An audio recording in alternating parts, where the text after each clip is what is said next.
All right, chapter 3, video number 2 from my sports nutrition class. So let us start, if we can, with the simple carbohydrates. So you have to imagine a couple things. Let me move my head. There are hundreds of carbohydrate type molecules in nature. Hundreds, maybe thousands, more than I could articulate. The funny thing is that we don't expect you to know 1,000, 100, 50, 20, 10. We just want you to know 6. And the reason is you can either break things or you can absorb things. So monosaccharides, individual molecules of sugar, here they are, glucose, galactose, and fructose. When you eat these in your food, you can absorb these. There's actual protein molecules called transporters in the GI tract, and they'll pull the glucose from the food side, inside the small intestine, into the blood side, if you will. There's glucose transporters, galactose transporters, fructose transporters. They're specific for these molecules. If you were to eat another one, erythros, xylose, names I don't even know, it doesn't matter because they don't get in and therefore they don't get absorbed. This is the secret of sugarless gum, right? If you have a sugar that's sweet, registers sweet on the tongue, but doesn't get absorbed, it can't provide calories because it doesn't get in the body. That's the secret. So these are the ones we make you learn in terms of the monosaccharides: glucose, galactose, fructose. These are disaccharides. These are actually very common sugars. Sucrose is table sugar. Lactose is milk sugar. Maltose is basically one of the most common sugars found in beer, barley, bread, tons of grain products. Why do we teach these? There are other disaccharides in nature, maybe hundreds, maybe thousands. The human body has enzymes for these 3 disaccharides. It's that simple. If you eat table sugar, there's an enzyme inside the GI tract on the wall of the small intestine called sucrase. And when you eat sucrase, it gets broken to glucose and fructose. Transporter. Lactose is milk sugar. When you consume milk as an adult, if you have the lactase enzyme, few humans do, most humans don't. Most humans are actually lactose intolerant as adults. You break this into glucose and galactose transporters. If you consume maltose, which is like in everything, it's made up of 2 glucose. The enzyme's called maltase. Sucrase, lactase, maltase.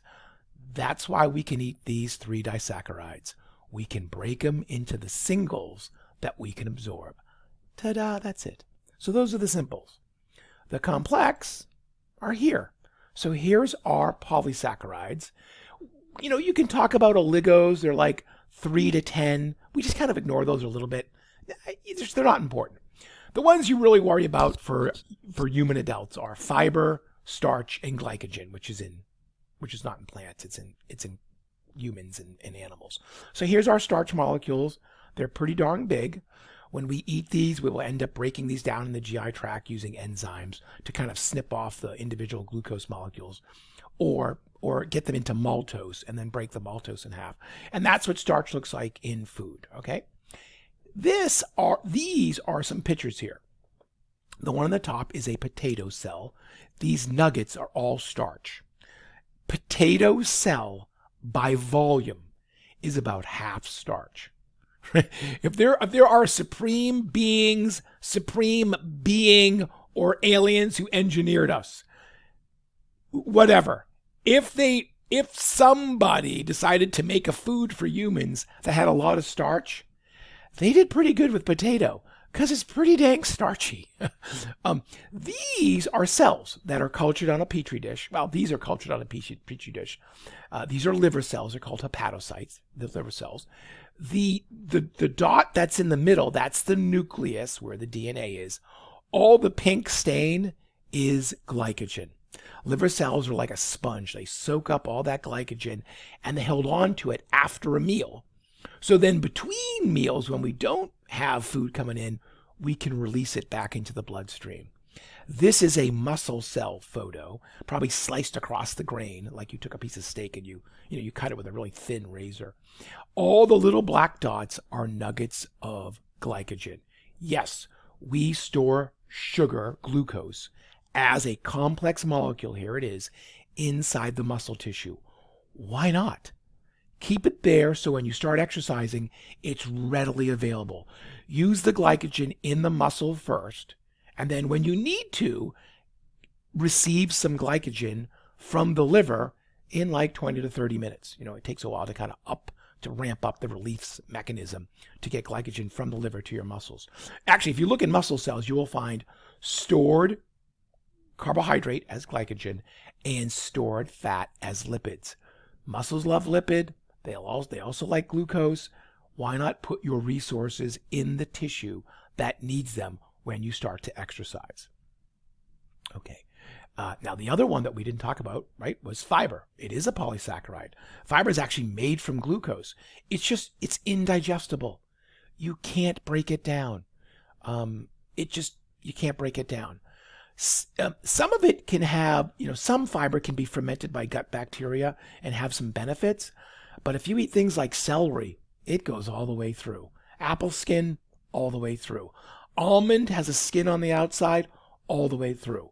Fiber in oatmeal and fiber in beans actually might get eaten by gut bacteria. You may not poop it out because it gets eaten up, but skins, seeds, give infants corn, they poop out corn skin. Peas, they poop out the skin of the pea. I know from, changing diapers. I've seen it. It's for real. Okay.